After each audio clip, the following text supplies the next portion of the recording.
Welcome to the Bella Grace podcast, where we are empowering you to embrace the beautiful grace found in recovering your authentic self. And this season, we are doing that by telling stories of people whose lives have been touched by addiction through their family members. And this week, we have my new friend, Jesse, on. He is the host of multiple podcasts covering everything from Doctor Who, Babylon 5, Game of Thrones, the music of John Hyatt, and of course, Bruce Springsteen. He lives in the DFW area like me with his lovely bride, Linda. And when he isn't podcasting, he runs a call center as his day gig and spends way too much time watching TV, reading books, and watching the Dallas Cowboys disappoint him. He has seen Bruce 19 times live. That is incredible. And is trying to find a way to see him at least 2 more times this tour. Wow. Well, welcome to the podcast. Thank you, Teresa. I'm excited, and I can give you an update. I have arranged tickets thanks to the wonderful kindness of my lovely bride. So I'm going to Columbus in September. And then I got an email that was saying that I had airline miles that were going to expire. So I emailed my boss and I said, "Do I have a deal for you? I will fly we have an office in Lake Havasu, Arizona." And I said, "I will fly into Lake Havasu." I said, "into Phoenix, no cost to you. I'm just going to use my miles. Only thing you'll be off is the rent a car and the hotel. So I'll fly out Monday, have a hotel Monday, Tuesday, Wednesday. Thursday, I'll drive back to Phoenix. It just so happens that Bruce Springsteen is playing in Phoenix Thursday night. And then I will pay for my hotel room Thursday night, and then I will fly back Friday. So all you're out is the hotel room and the rent-a-car." And he said, "Okay, fine, we'll make that happen." So that will give me, if everything, knock on wood, that will put me at 21. Wow. That's incredible. You are truly a dedicated fan. My lovely bride would say I'm obsessive, more than I like to say passionate. But to do a segue, right? We all have our addictions and our obsessions, don't we? Yes. Yeah, we do. Well, yeah. And that's yours. Yeah, so it really is. And as you guys can see, I am a man of size. So, when we get to our story, we all have blessings and grace from our childhood, but we also have scars.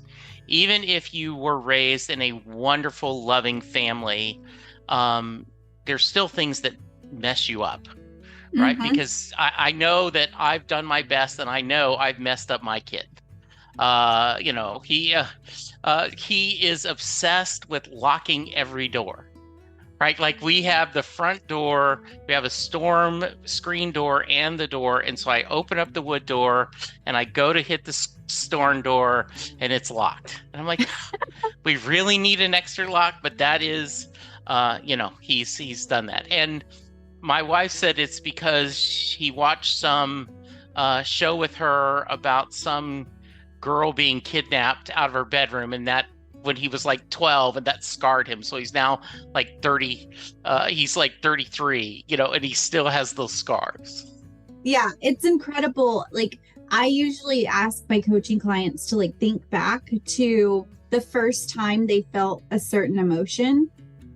Yeah. The first time they felt true fear or true shame, because a lot of what you do in your present day is rooted in that first big emotional experience with that emotion. So that was probably the first time he felt true fear of being kidnapped.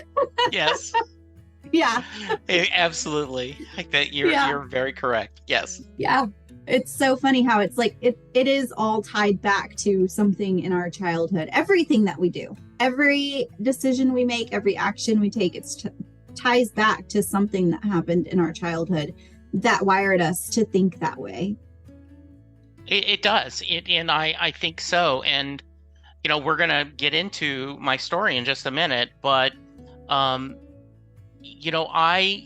know there are things that I still behave because that's the way my father, my stepfather, and my mother programmed me to train, and my grandparents, to that matter. Yeah. Because it's not just your nuclear family, it's, your extended family too. I always say, like, I have 97 first cousins, or 90 something first cousins. And that was back when my grandfather passed away, when we did the last count. And I don't think any of my aunts and uncles have had kids since, so it should be that number. But I always tell people, I'm like, my cousin, influenced me this way, or, this experience, my cousin had this effect on me. And they're like, well, it's your cousin. But for me, my cousins were like my siblings growing up, because my siblings were 5 and 10 years older than me.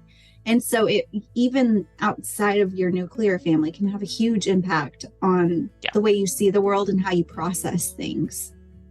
It really can it? Yeah. Yes. Mm-hmm. So why don't you tell us your story? Let's start at the beginning, and let's just dive in. Yeah. So, and please stop. When you reached out, you said that the theme of this year was people that were affected by addiction. And I had not thought about that till probably 10 or 15 years, maybe, when my sister started being very active in Al-Anon.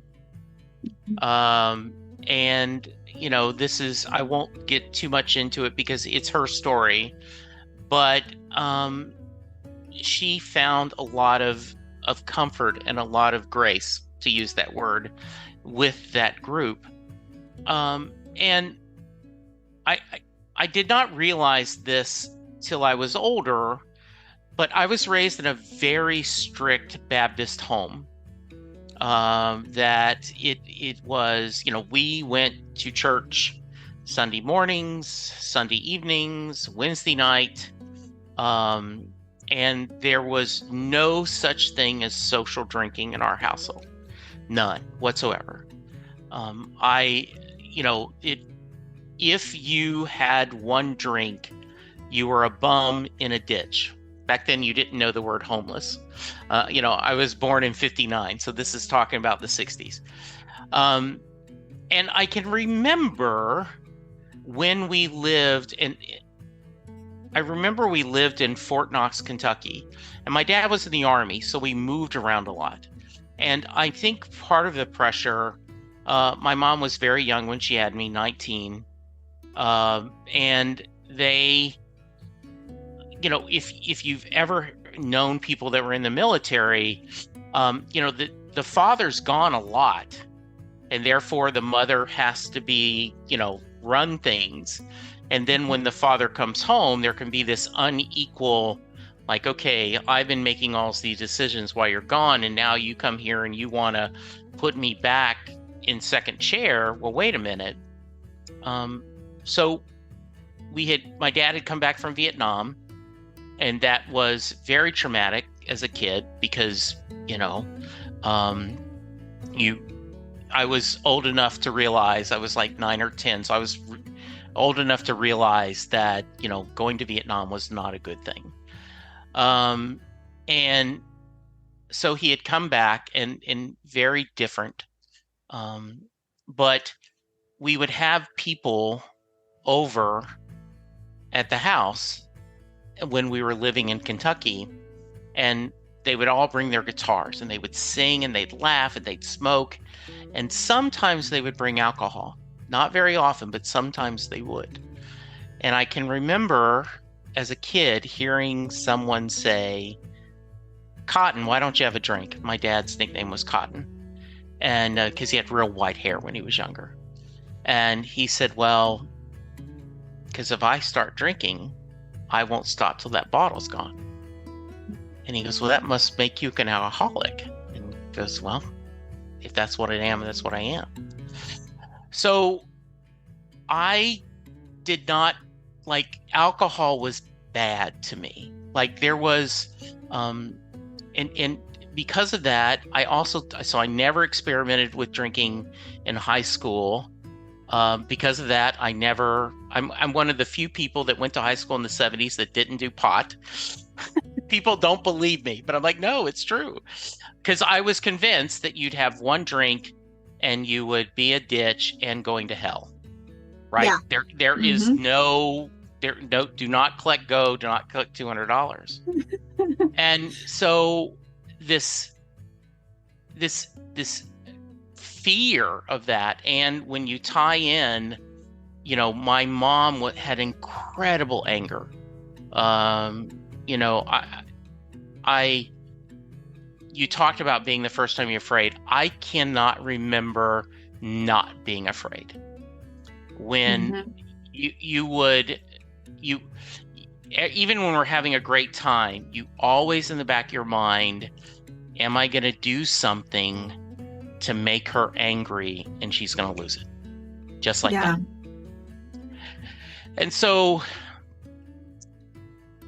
you've got a father who's not drinking, and you have a mother who is incredibly driven, filled with anger issues, made for this very traumatic growing up. And so I chose food as my coping rhythm. I've been someone who's been overweight my whole life. I've been, there. When people talk about addiction, there is this wonderful scene in West Wing where Leo talks about there's a wonderful scene about how can there be enough? He's talking about this, how can you not get enough of this feeling? How can you not do that? And that's how I felt about food.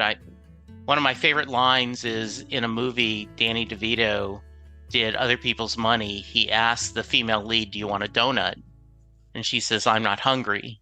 And he says, what does being hungry have to do about whether you want a donut? And I just, yes, that's me. I mean, why? It doesn't matter if I'm hungry and I want it. So, and my brother, who is 10 years younger than I, he coped he did embrace alcohol and drugs. And he joined AA, and he stayed sober for a lot of years till he died. He just recently died this year, which is another reason why I wanted to talk to you. And he stayed sober, but in a lot of ways, he didn't work on the things that caused him to drink. He just stopped drinking. And one of the things, Teresa, that would bother me is, if he'd say something that was unkind or, jerkish, I just owe you an amends. Well, no, what you need to do is quit doing this kind of stuff. You don't get this isn't a Catholic church where you get to go and, do penance, and like, okay, do 3 Hail Marys of Our Father and you're good to go. So he was using that as like a blanket of like, oh, I've made amends. It's okay. Let's move on. Yeah, exactly.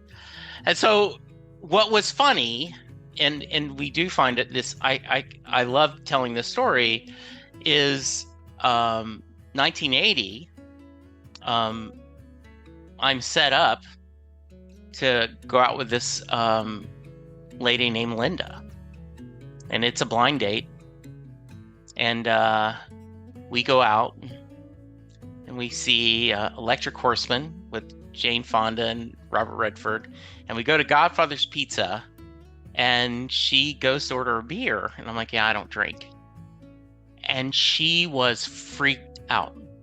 Like, Linda was raised Catholic, party girl. A good Catholic, a good Catholic girl drinks a beer. Yes, I mean, she would tell you, high school was good. She went to class just to get through, to get Monday through Friday. And she'd never met anyone who didn't drink. And she said, and by the way, we got married in 1984. We are still together. So we've made a way to work it out. And we are very happily married. But, at first she's like, I didn't trust you.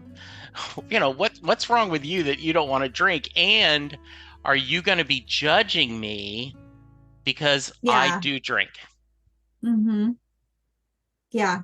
And I think that's a sticking point for a lot of couples. People don't understand my relationship sometimes because I drank when I met my husband when we were dating. I quit drinking in 2020. He still drinks and I don't.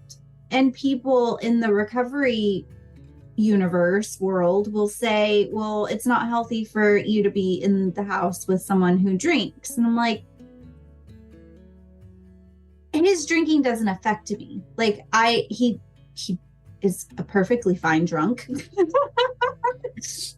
he gets drunk, he has fun, whatever. It's not like he's being abusive or negative or whatever. And we make it work because I don't judge him. I don't care if other people drink. I don't drink because it's not good for me. If you want to drink and it's good for your life, by all means. And they're like, well, do you think everybody should be sober? And I'm like, I think there's benefits to being sober, but I don't think everybody needs to be sober. I think there are some people who can enjoy a good beer, like your wife, and be perfectly fine. I am like your dad. If I start drinking, I drink until the entire bottle is gone. And, I kind of think of that also, that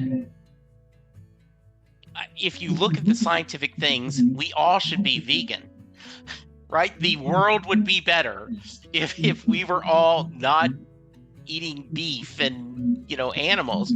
But that's not my choice, right? And so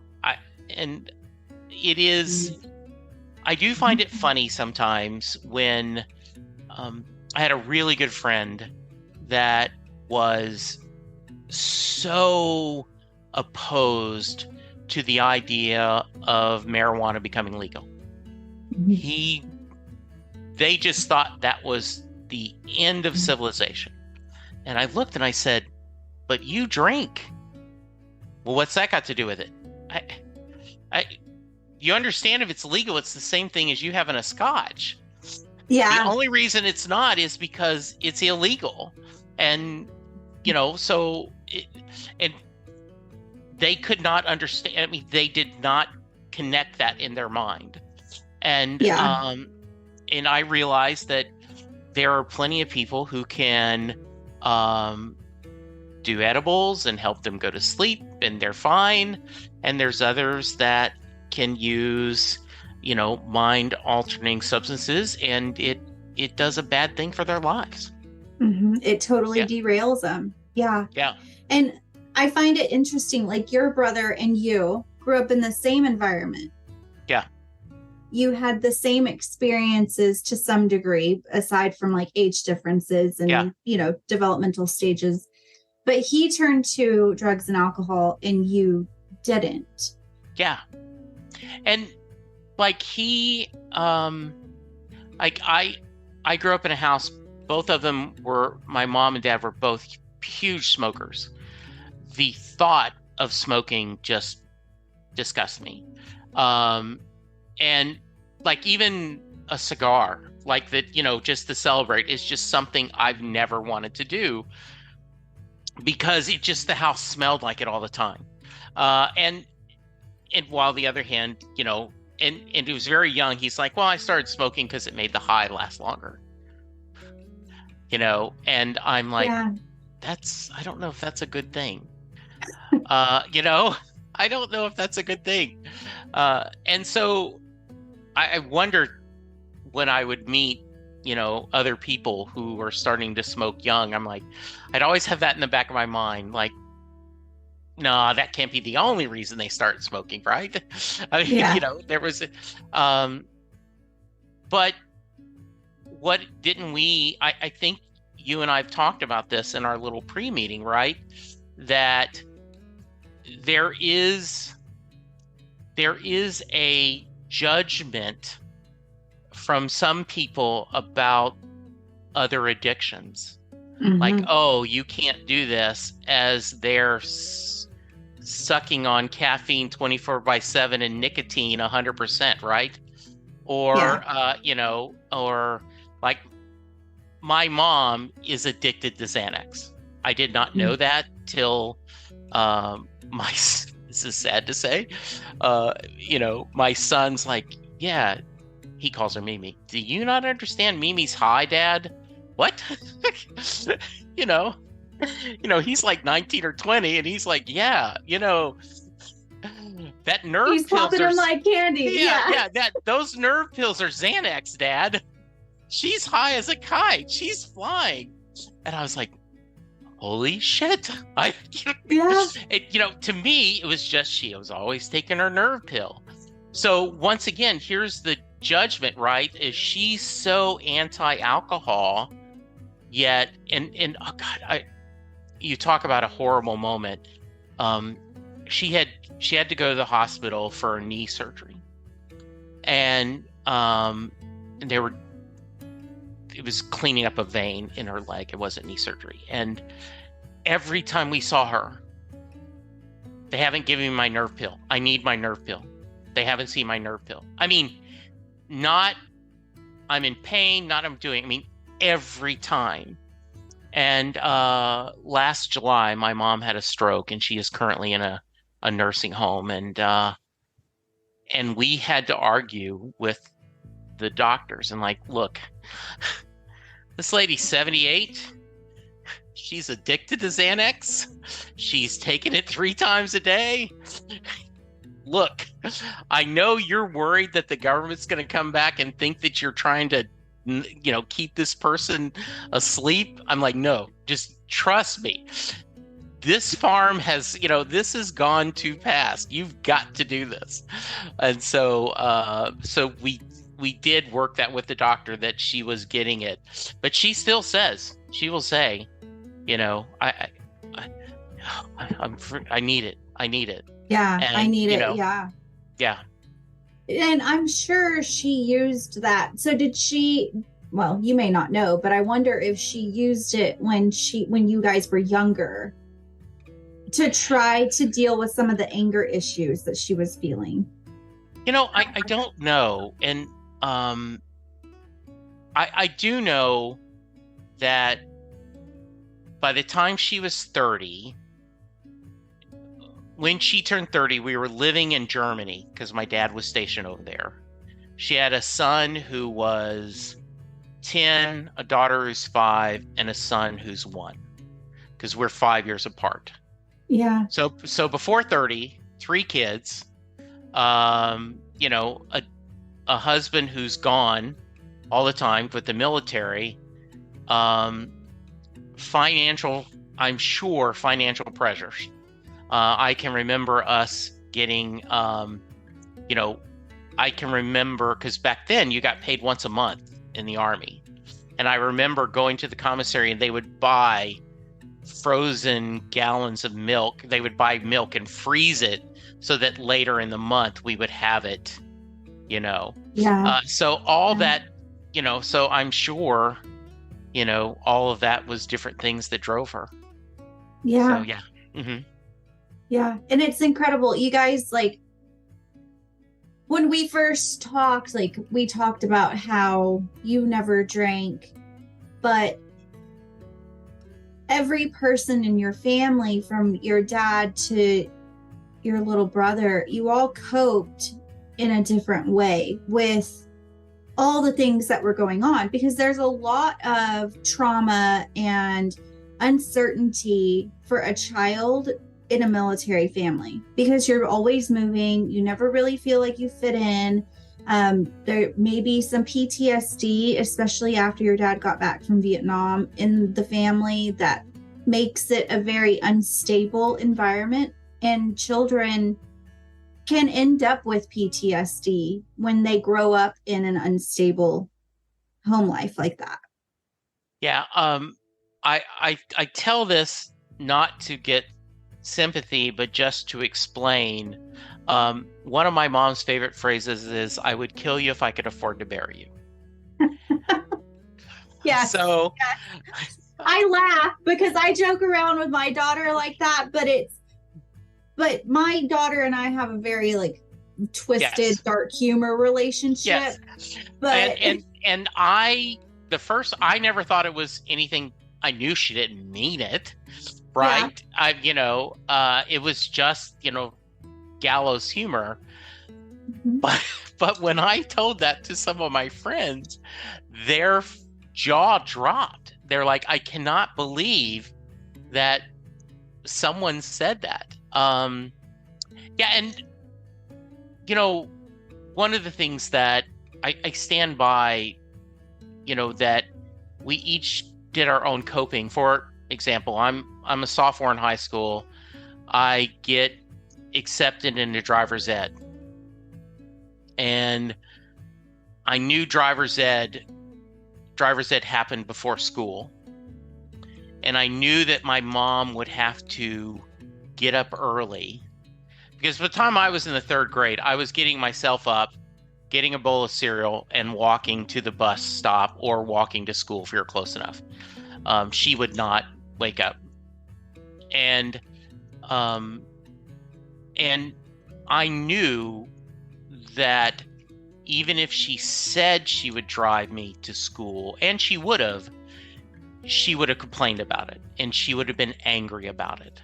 So I didn't even bring up driver's ed. And when I was a senior in high school, the coach said, "Hey, JW,"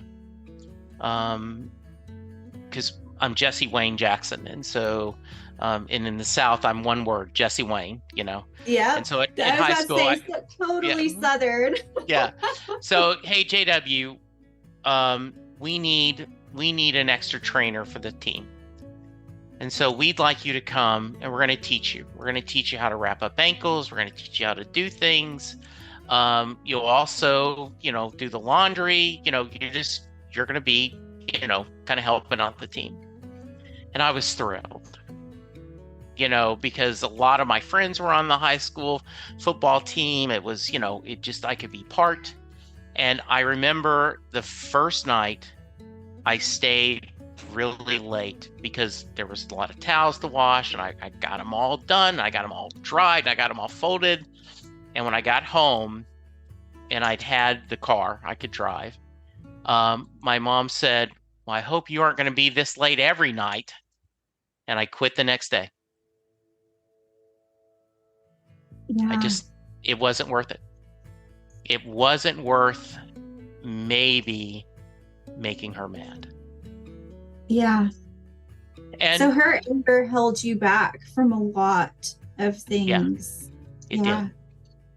And so, my dad and her got divorced. So then my dad started drinking. I believe the only reason he didn't drink was because they were married. And so I can, it never negative affected me, but I did see him. I knew I didn't want to be that kind of person. I was that. And then my stepdad, when my mom married a old high school, sweetheart, and I adored Kenneth. He was my stepdad. But routinely, and this was after I moved out of the house, so I'm only hearing this secondhand, but once or twice a year, he'd go on a 3-day bender, and you'd never hear from him. And so even to this day, and I'm 64, the thought of drinking doesn't appeal to me. Yeah. Maybe during a Cowboy game, I'll have Mike's Hard Lemonade, but I have no interest in. So my wife and I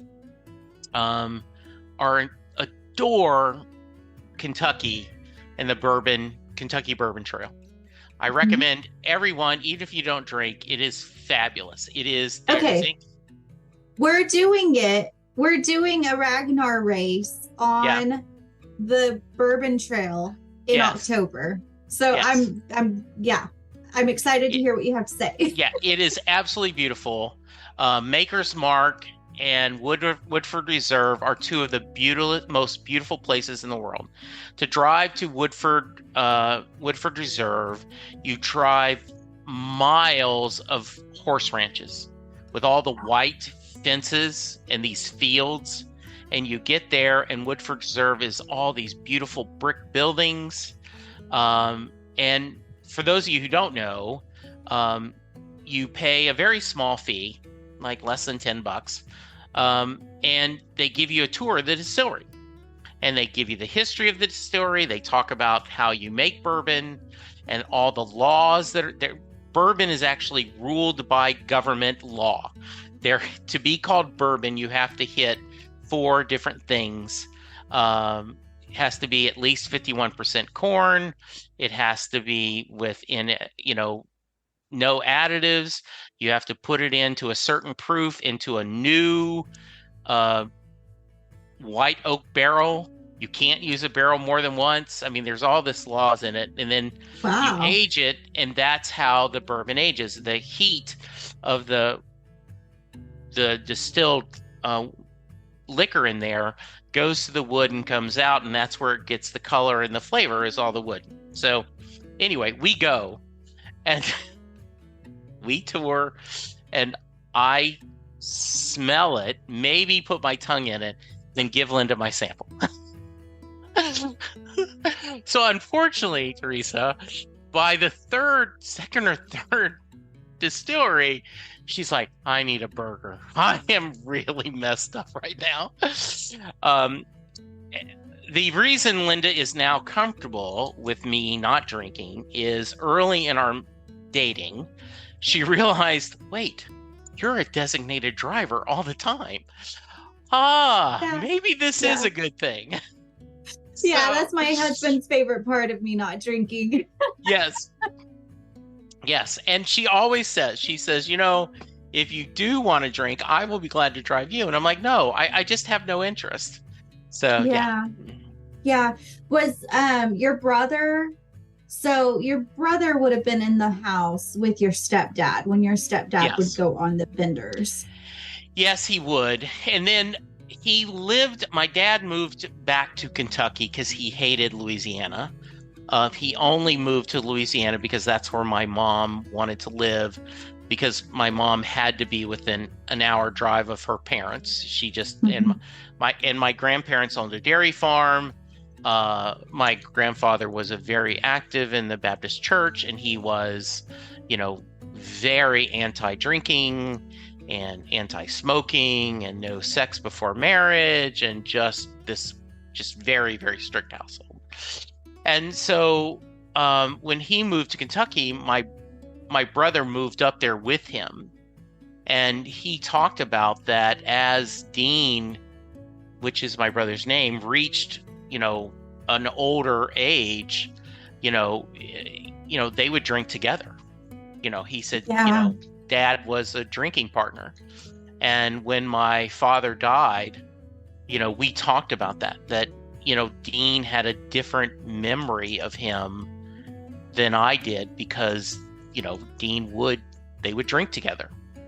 And that's something you had that traditional Baptist dad. And I grew up in the South, and I was introduced to the Baptist church when I was in high school. So I know how strict and how rigorous it can be. And, they have very set boundaries and rules against, around certain things.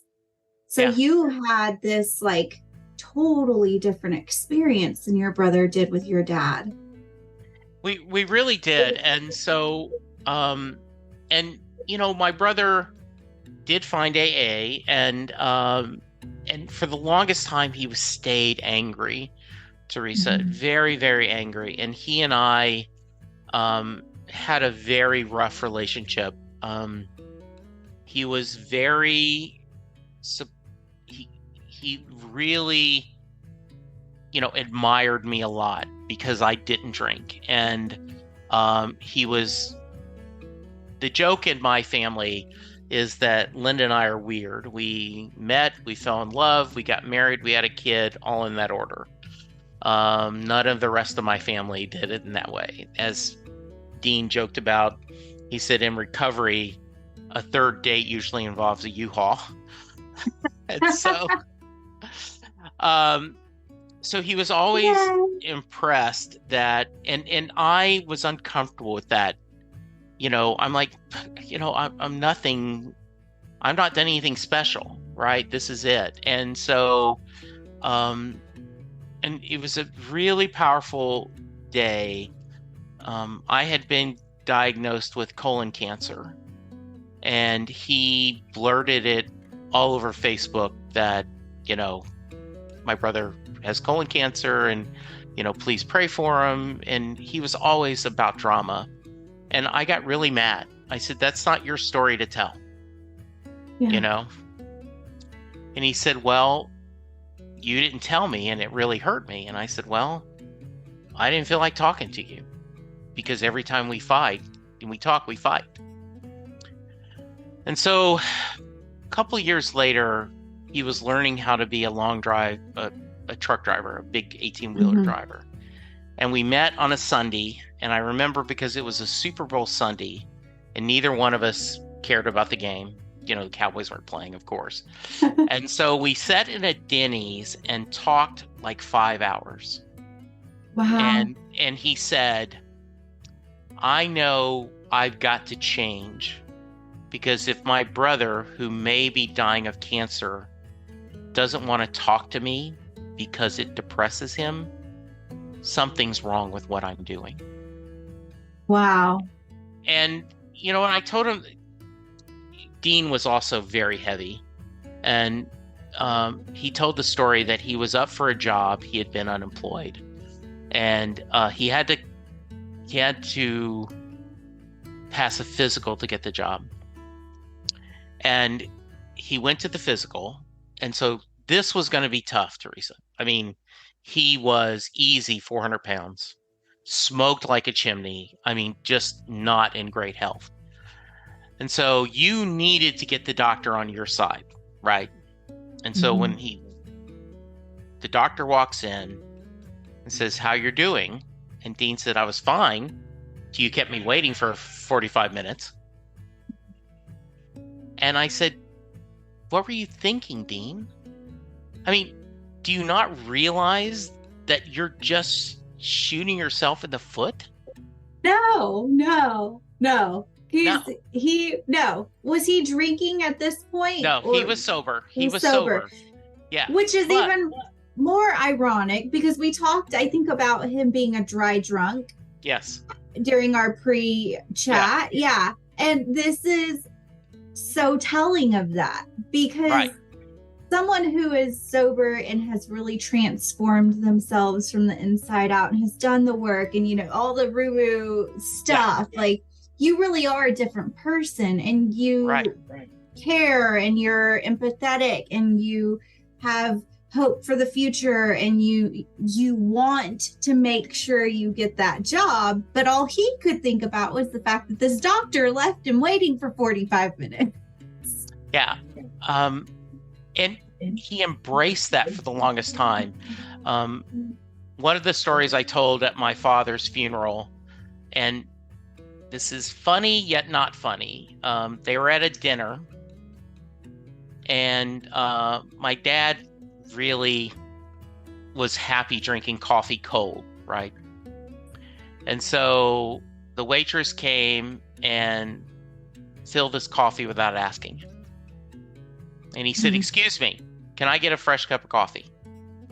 She goes, oh, I just gave you, no, can I get another cup of coffee? So she brought a cup of coffee. And he said, he pointed to the new coffee, that's your coffee. You can do whatever you want with that coffee. This is my coffee. Don't touch it. So that's funny, but at the same time, right? Don't you feel for that 19-year-old waitress that's just trying to do her job. And Dean embraced, like, see, I'm just like Pop. I just got this anger issues.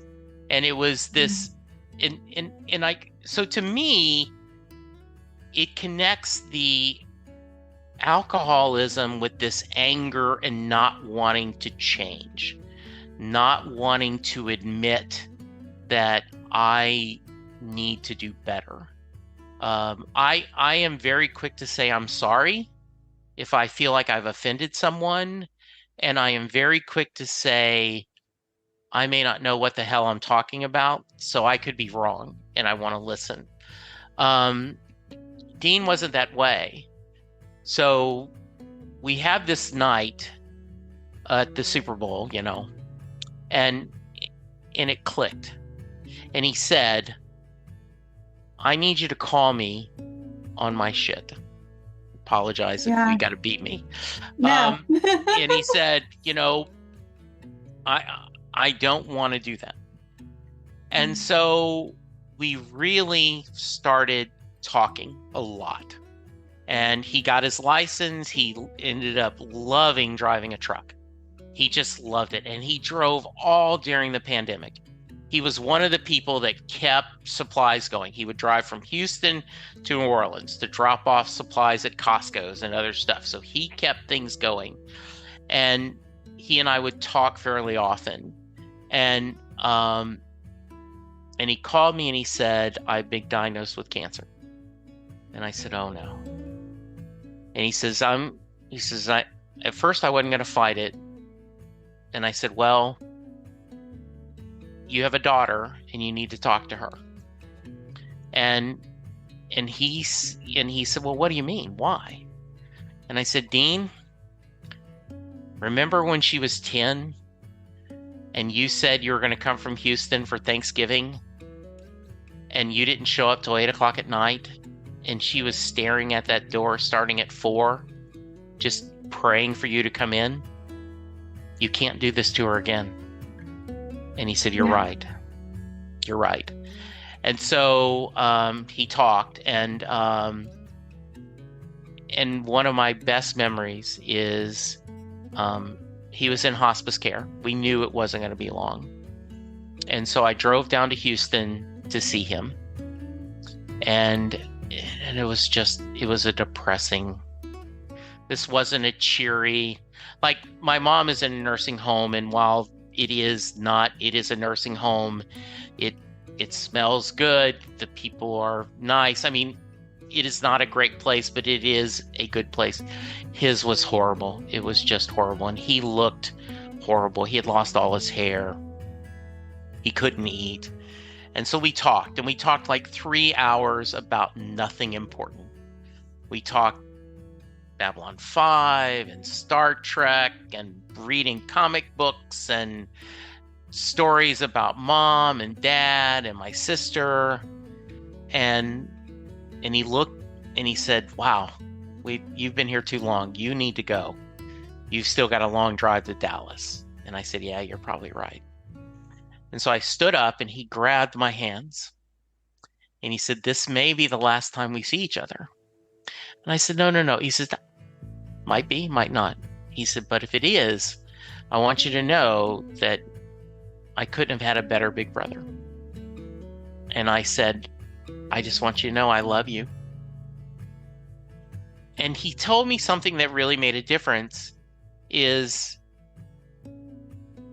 he says, a lot of people would have been angry, and I would have been another time, that I finally got my shit together. I had a good relationship with my daughter. I'm working in a job I love. I'm doing well. I've got a good relationship with you and sis and mom. And now I get cancer and I'm dying. Why? And he said, but how much worse would it have been if I hadn't gotten everything straight and then I died? Yeah. And I'm crying now. I mean, I hugged him. I got in the car. Bruce Springsteen has a song, I'll See You in My Dreams, which is all about death, and death is not the end, and I'll see you in my dreams. And I just got in the car, put that on repeat, and for the next 30 minutes getting out of Houston, I don't know how I didn't wreck, because I was just bawling. Yeah. Wow. But it's so true. And this hits especially close to me because I'm going through something similar with my older brother. And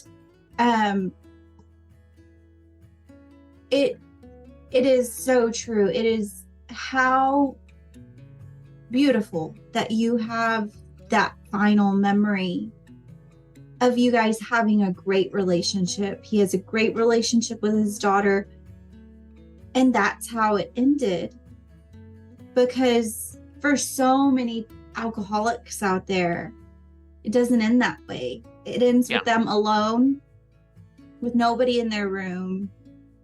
Nobody wants to have anything to do with them because they've killed every relationship. They've burned every bridge, and they were too proud to mend those relationships. They were too, maybe it's not proud, too ashamed to say, I'm sorry, and truly mean it, and sit down like your brother did with you at that Denny's and just talk.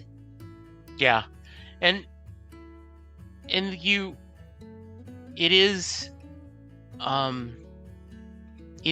we talk about this, right? That what causes my wife to be able to have a couple of beers and stop? In fact, we joke that, especially when we were dating, I'd touch her on the knee, and that would be, she'd know, okay, I've had enough. Jesse's telling me I've had enough. Or I know, I really know you don't need that last beer, but I'm going to buy it because you want it, and I will bet you there's a 50% chance you're never going to sip it. And, often she didn't, right? And then there's others that one's not enough. Yeah. And 100 isn't, 100 isn't enough. And it is, so that's why I love your podcast. I love your coaching program. And I do think that, we talked before you started, right? Beautiful grace. And I do think that too many times we don't want to give grace to those who we don't understand, and we don't know the struggles they're going through. We find humor also every once in a while. And this, my wife's, it will be listening to this, and she will punch me that I'm telling this story. But we were around some friends, and for some reason she wasn't drinking. And when we got in the car, she goes, I don't like being around drunk people.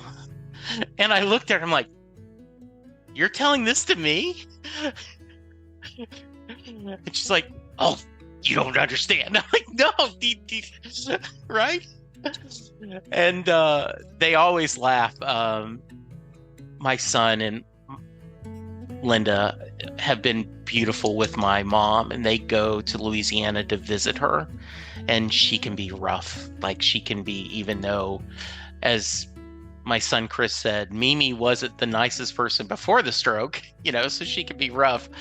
And their reward is the Frosty Factory, which is a drive-through daiquiri shop there in Louisiana. That's their reward, right? And they're like, damn, Dad, you go through that and you don't even get a reward. Is a shrimp po' boy your reward? But it isn't the same. It doesn't take the edge off the way our Frosty Factory does. So yeah. And what you said, we don't want to, or we have a hard time giving people grace that we don't understand. And I think that's kind of the point of this series that I'm doing of people whose lives have been affected by alcoholism, addiction, substance use disorder because of their family members. Because you have such a beautiful story. You could have turned your back on your brother indefinitely, and he could have died, and you guys could have never made amends, never rebuilt that relationship. He could have passed away and never rebuilt his relationship with his daughter. But it not only took him coming to you and trying to build those bridges back, but it also took you being open to that. And you didn't have to be, because he'd hurt you and let you down. Yeah, and I will give a lot of credit to my son, Chris. Because he started calling his, for some reason, when my sister was pregnant with her first child, Dean started calling the baby Frog. And for some reason, after Katrina was born, they started calling him Uncle Dog. Don't know the story. Probably because his true name is Grover. He was Grover Dean Jackson. So Grover, Rover, they called him Uncle Dog. And so Chris would call Uncle Dog a lot, and they would talk and they'd visit. And he would come and say, you know, your brother adores you. I'm like, oh, get out of here, right? You know, he's like, Dad, I mean, you got to just accept this, right? And so I listened to Chris, and I said, you know, maybe the kid's right. And so I give him a lot of credit to that.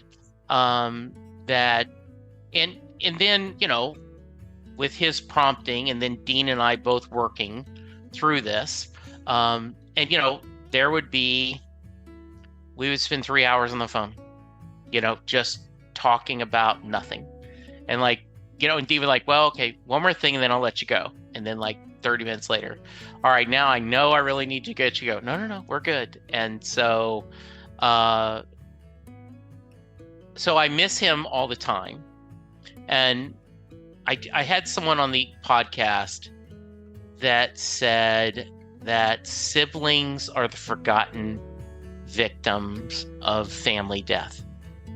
That parents mourn their children, and that is absolutely horrible to think about losing a child. And children lose their parents, and that is still devastating. But no one ever thinks about you're losing a brother or a sister. And you think about they were your first friends, they were your first partners, and I called my sister Rita and I said, I sometimes feel like it's just you and me going through this. And I said, and I know Dean was loved by his nieces and nephew, you know, Chris, and his daughter is going through her own thing. I said, and I know that all the grandkids and my, you know, are worried about my mom, but, you know, in the span of a year, you and I, Rita, our mom had a stroke, is now permanently in a nursing home, and we lost our little brother. And I just at times feel like it's just you and me really going through that. And she said, I absolutely agree that it is. And we, you know, we were close, but we've gotten closer, and just we call and go, I'm just missing Dean today. You know, I'm just missing, you know, him. Because he was one of those people that big on posting crap on Facebook, right? He's one of those. He's the crazy uncle that can't, you know, couldn't stand either political party and would throw stuff out there. And so, yeah. That's so beautiful. I totally agree. I lost my dad when I was young. Losing a parent is awful. I lost my first fiance, 6 weeks before our wedding. Oh, That was awful. yeah. I lost my best friend to suicide. One of my best friends, like her and I was like you, we moved a lot. And Yeah. so I had a different quote unquote best friend every school year. Sure. And fifth and sixth grade was one of the few years where I went to the same school 2 years in a row. And I met this girl in fifth grade, and we were friends in sixth grade. We remained friends, even though we went to separate junior highs, seventh, eighth. And then sophomore year, she died by suicide. And yeah. And so I've lost countless people. I mean, I don't have any living grandparents anymore. And then in 2020, I lost my stepson, my daughter's half brother. And I helped raise him from when he was little guy. And he was 19 when he passed away. And I told my daughter, I said, of all the people I've lost and all the things, all the times I've had to deal with death, I feel so lost because I can't help you through this one, because I've never lost a sibling, and I can only imagine how hard that is. Like, of all the people I've ever lost, I cannot imagine losing a sibling. Yeah. Like, the thought of losing one of my brothers, it shakes me to my core. And my brother and I have a similar story to you and your brother. And we had a scare this past week, and I was sitting in the hospital with him thinking, if this is cancer, I know he's not going to fight it and I'm going to lose him. And that was earth shattering. Like, I was sitting there and just praying and praying, because I can't imagine losing a brother. Yeah. Yeah. It is. Absolutely. Yeah. Wow. We got emotional there. We did. Yes. We did. But I think, like, your story is so powerful because you guys have this totally different. When you and I were talking, you were talking about your dad being very strict Baptist, alcohol wasn't allowed in the house. And so I was curious of, like, where this was going to go. But yeah, you and your brother went such different ways. Yeah. And alcohol kind of broke the two of you up for a long time.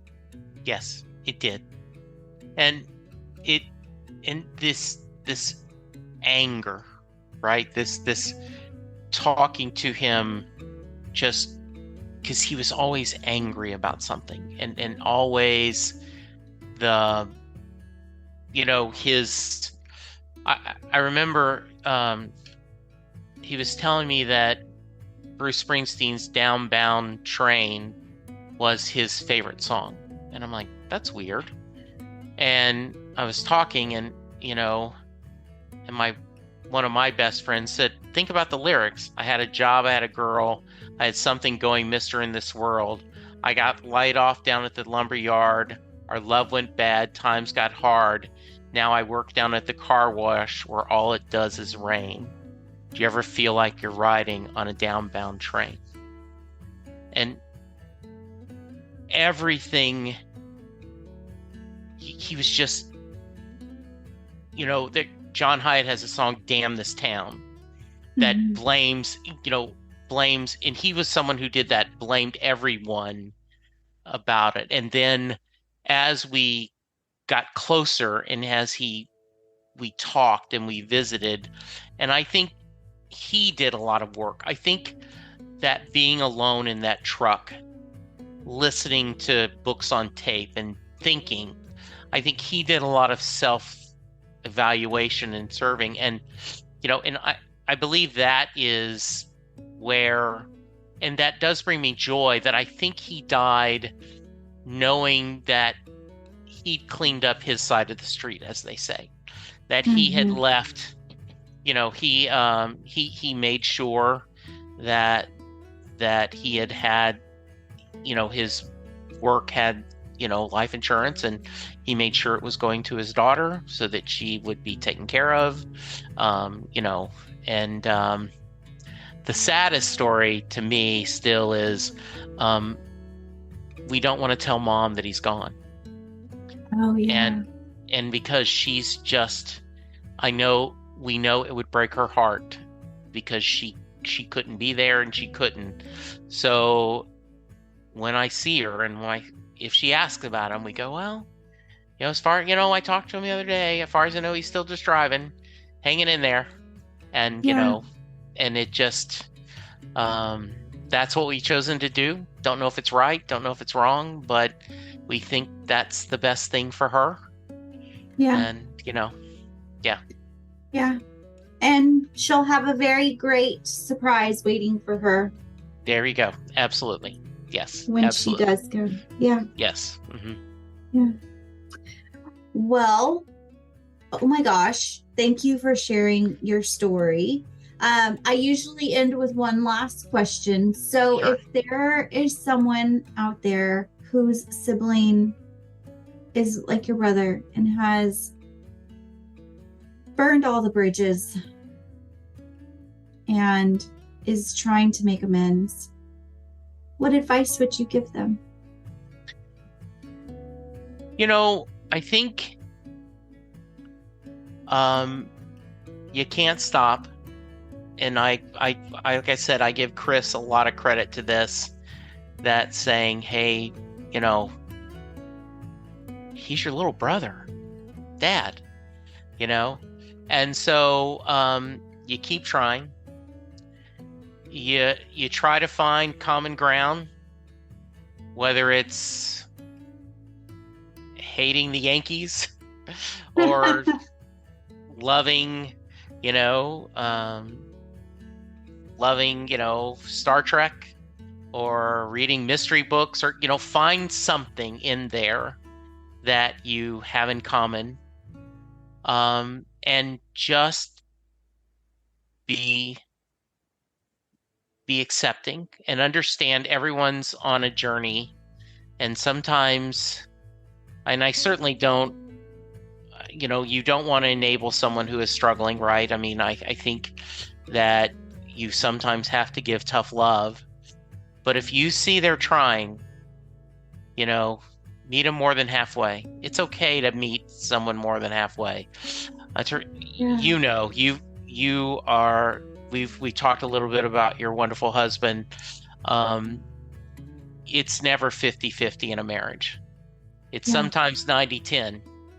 And if you hope that you're not always, the 90% where you're taking everything, it goes back and forth. And so the same thing with friendship. Grace is such a powerful word, and that idea of giving that grace to someone and giving them the chance to know you're there for them will make a difference. Yeah. And if it doesn't, that if the worst happens and you never do get friends, that you had the door open and tried to do there as much as you can. Yeah. That's my general advice. Yes. Right. Exactly. And I agree. You can't really help someone until they're ready to make the change. And so there is a difference between you making amends and coming to their side of the street when they're still out doing their thing and still drinking and still doing. That's not healthy for you. But when you see that they are trying to make a change. Yes. Sometimes they do need you to come more than halfway, because they may not feel secure enough to come out to the street. So you got to go up on their sidewalk. Yes, absolutely. That is well said. Well said, my friend. Yes. Yeah. Well, thank you for being on. Thank you so much for having me. I was looking forward to this so much. I told Linda and Chris, I said, what I love is I don't have to ask the questions. Yeah. No. and we're going to get you on Set Listing, Bruce. We're going to talk about your Tejana music growing up and all that joy. So yes, I would like to, if you don't mind, because I am this obsessed with Springsteen, but I did want to quote. I told you a little bit about a song he was doing, and I'm going to quote a little bit of lyrics, and then I'll let you close. Can't help being a podcast host, right? It's in our DNA. I'll see you in my dreams when all our summers have come to an end.